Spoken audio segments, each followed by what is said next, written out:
All right, now I'm joined by Danielle DiMartino Booth, CEO and Chief Strategist for QI Research. Danielle, thanks so much for joining the show on this Thanksgiving Eve. Thank you for having me on this great Thanksgiving Eve. Well, we're happy to have you. And, you know, this is a market that seems pretty happy. Investors are upbeat. Kevin Hinks was just on at the top of the show and said Santa can still come to town this year, despite the gains that we've already seen in November, as long as the dollar remains under pressure. How are you thinking about this market? When you take a look at the rally that we've seen, do you think it's warranted? Well, if you look back at historic trends, typically when most of the country is seeing a rising unemployment rate, which is the case today, we've got 50 out of 51 states with rising unemployment rates. Typically, when we're at this juncture, if you look back to 1976, stocks have rallied into that first and second months of recession with hopes that the Federal Reserve is going to be blowing in with lots of stimulus measures. So traditionally speaking, we're exactly where we need to be. And the Santa Claus rally seasonals could potentially turbocharge us even more into this year's last month. That's quite a departure from the last time that Jay Powell was on this kind of a tightening path in 2018. Which culminated with the Santa Claus, just a bloodletting on Christmas Eve that year. So much different tone to the markets right now. Yeah, I certainly remember that. So you talk about the rising unemployment rates, but overall, this has been a pretty resilient economy, especially when it comes to the labor market. Did I hear you correctly when you say into the first and second months of a recession? So does that mean you're not in the so-called soft landing camp? No, we've never had 50 states with rising unemployment rates, which was the case, according to the Bureau of Labor Statistics, for the month of October. So we've never not been in recession when that has occurred. So unless it's quote unquote different this time, there's really no prospect for a soft landing. In fact, every time in history that we've been here, the other 9 instances in data back to 1976, the subsequent month has followed with a negative non-farm payroll number. So I think it's going to be very soon here that we're going to realize that we're in recession, and that's going to get traders' attention. But again, the MO, if you will, is that the Fed's going to ride to the rescue, and that tends to propel stocks forward.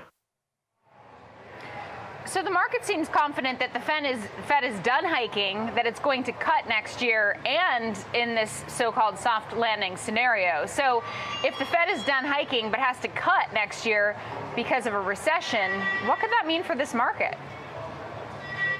I think that the stock market right now is on borrowed time. To lean on that cliche, I don't think that, especially because Jay Powell is not Ben Bernanke. Jay Powell is not Janet Yellen.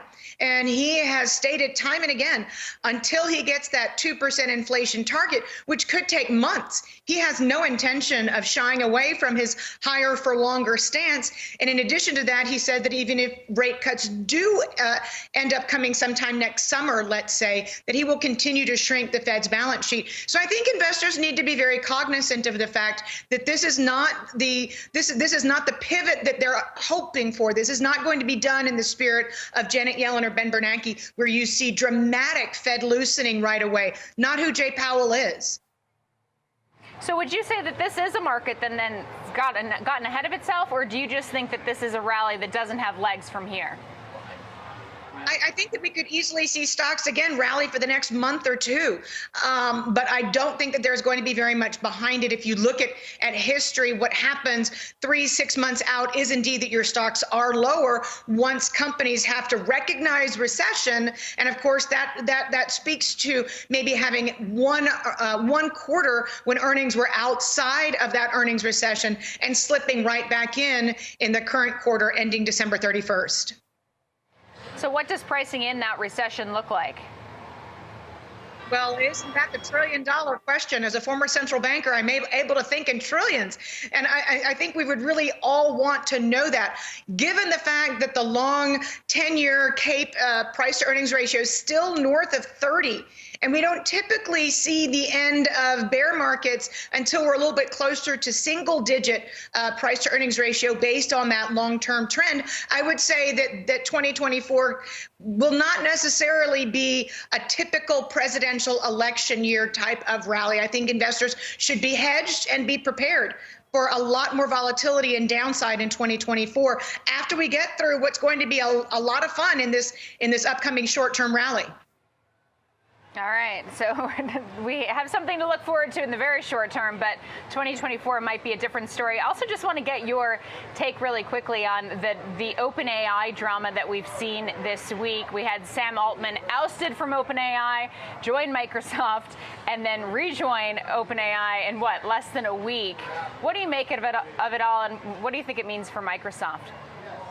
Well, if I'm Sam Altman right now, I'm feeling like my persona is as big as Steve Jobs' was. And by the way, now he's got identified a great big company that could potentially take his company out at a much higher multiple, in that he has the blessing of Microsoft. So either they're going to be working very closely in partnership, or Sam Altman's going to have a lot of Microsoft stock in his future. One or the other. He clearly went to battle and won.